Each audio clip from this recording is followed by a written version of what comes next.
અજ્ઞાન સમસ્ત પાપોનું મૂળ છે. માણસ પાપ કરે કેમ કરે? અજ્ઞાનને લીધે. જો એને જ્ઞાન હોય કે આ ચરાચર સૃષ્ટિમાં દરેક જગ્યાએ પરમાત્મા મને જુએ છે, તો કોની હિંમત હાલે પાપ કરવાની? પાપ હંમેશા ચોરી છુપીથી જ થાય.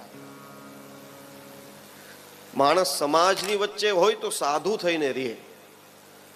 સાધુ એટલે ડાયો બનીને રહે. અત્યારે હું અહીંયા બેઠો છું, આ લાઈવ ચાલુ છે, તમે લોકો બધા બેઠા છો, તો જરા કેવો મારો ખેસ પડી જાય તો પાછો હરખો કરી લઈશ. હું ચાંદલો 2 વાર ઘરે જોઈને આવીશ કે સીધો કર્યો કે આડો કર્યો, માથું ઓળેલું છે કે નથી ઓળેલું. તમે લોકો તૈયાર થઈને આવો છો, બેસો છો, ત્યારે કેમ કે બધાની વચ્ચે આપણે બેઠા છીએ, એટલે આપણે બધાય સાધુ બનીને બેસીએ. કેમ? કોક જુએ છે. હવે એવા જ સમયે જેવા આપણે આપણા બેડરૂમમાં જઈએ, દરવાજા થાય બંધ, કોઈ આપણને જોતું હોય નહીં, અને આપણે કેમ રહીએ? હું કઈ ઘરે જઈને આમ 24 કલાક આમ પહેરીને ના રાખતો હોય. આ તો અહીંયા આવ્યા છીએ, બેઠા છીએ, બધા જોવે છે એટલે પહેરી છે.